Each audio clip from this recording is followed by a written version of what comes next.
Good morning and welcome to News First Prime Time Sunrise. Today is the 29th of October 2014. A very good morning to you and welcome to this edition of Primetime Sunrise. I'm Katharina Chang. Let's now take a look at your headlines.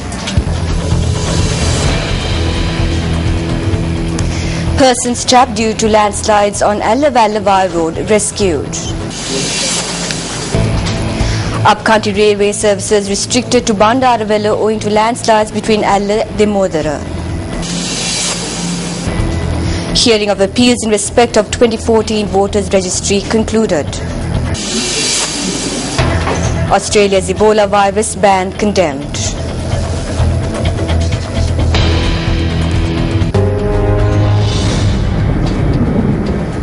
The Disaster Management Centre says that they were able to rescue the persons who were trapped due to landslides on the Allavallavai Road. Assistant Director of the Badal Disaster Management Centre, ELM Udayakumara, said that 2 army teams were deployed for this purpose. Meanwhile, upcountry rail services have been disrupted due to the landslides in Alla Demodara. The railway control room said the train which was set off from Colombo to Badula has been obstructed near Demodara owing to landslides. The railway control room also noted that the train services to upcountry have been limited to Bandaravella. Meanwhile, the National Building Research Organisation has issued an advisory to Nuwara, Kandy and Badula districts of the threat of landslides occurring in these areas. Meanwhile, the Department of Meteorology says that showers or thundershowers may be experienced in several areas across the island in the afternoon or evening. According to the Department of Meteorology, thundershowers will develop at most places inland during the afternoon or evening. The showers will spread to western parts later. Showers will also occur in coastal areas around the island during the morning hours as well. The Met Department predicts that there may be temporary localized strong winds during these thunder showers. The general public is requested to take adequate precaution to minimize the damages caused by lightning activities.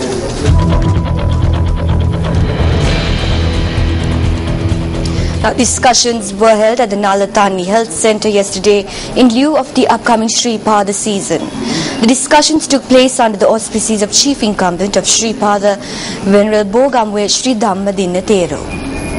Along with the upcoming Sri Pada season, the discussion centered around the facilities and safety of the devotees arriving at the Sri Pada.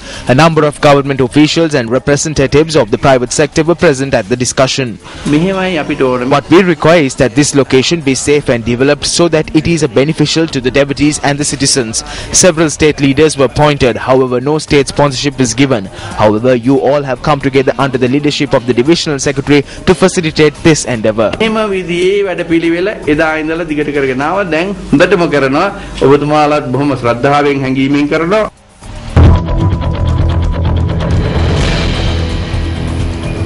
A delegation of the UN Counter-Terrorism Committee Executive Directorate, headed by its Executive Director John Paul Laborde, on Sri Lanka on an official visit. The Minister of External Affairs stated that the delegation will be in Sri Lanka on a 3-day visit. The delegation will monitor the manner in which Sri Lanka renders support to counter-terrorism with international bodies and the assistance rendered by the UN in this respect. The Government Information Department stated that the attention of the delegation will be drawn towards the threat levelled by terrorism and extremism to international peace and security.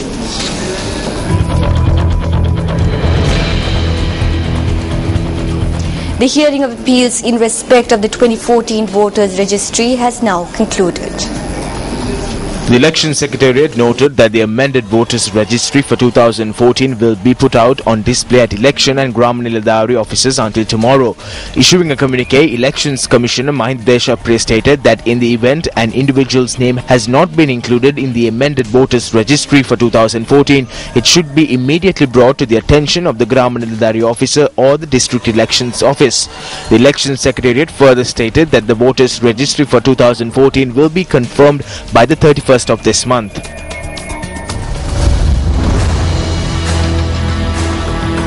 Sierra Leone has condemned Australia's decision to suspend entry visa for people from Ebola-affected countries in West Africa as counterproductive and discriminatory. The move has also been criticized by Amnesty International, and UN General Secretary Ban Ki-moon has said travel restrictions will severely curtail efforts to beat Ebola.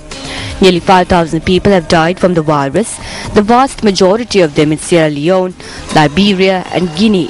The Australian government announced on Monday it will be cancelling non-permanent or temporary visas held by people from the affected countries who were not yet travelling, and that new visa applications would not be processed. Permanent visa holders yet to arrive in Australia must undergo a 21-day quarantine process before departure.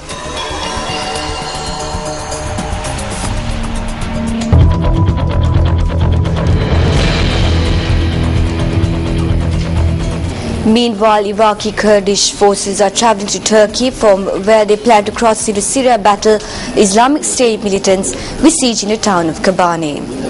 Up to 150 Peshmerga fighters are on the move, with half going by air and half accompanying heavy weapons by road.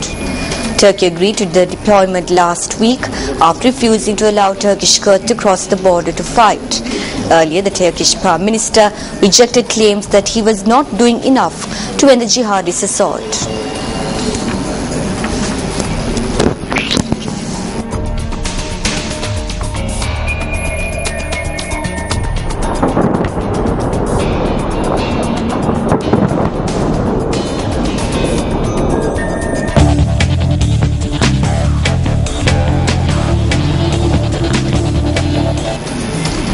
Now starting off with some cricket news, a reluctant Sri Lankan cricket team have travelled to India for a 5-match one-day series, with Captain Angelo Matthews saying they will make the best of the situation.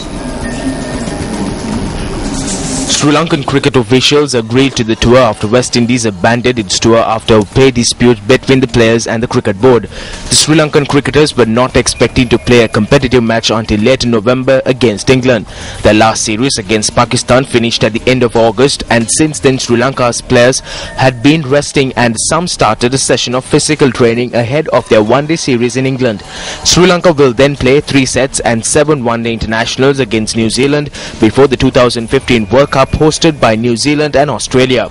It's important that we obviously we get on the field to win every game that we play, but it's important in a tour like this in what we want to achieve. And yes, the skills preparation didn't come the way we want, but given the opportunity to play 5 matches with the best, almost the best team in the world, I think it gives us the opportunity to see where we are and to test some of the players whom we want to see for the future.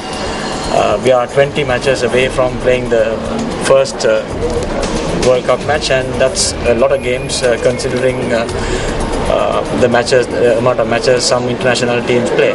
And for us it's so important that we peak at the right time, and this gives us an opportunity to work out certain combinations and see people under pressure, where we haven't got Malinga, neither Rangana in our bowling lineup.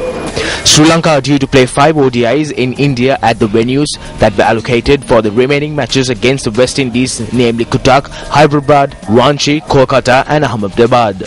Sri Lanka have never beaten India in a bilateral ODI series in India. Their best performance was drawing a 3-match series, 1-all in 1997. I think it's not the ideal preparation for an Indian tour, but I think we'll take this as an opportunity and to get our combinations right for the World Cup. I think the preparation, as I said before, it's not great, due to the weather, and also we had only 5 days of training, but we'll try and do our best and try and win the game. And that's a wrap for this edition of Primetime Sunrise. For the Newsfirst team, I'm Katharina Chang. Have a lovely day ahead. Hotline 0114-896-896. www.newsfirst.lk. Feedback at newsfirst.lk.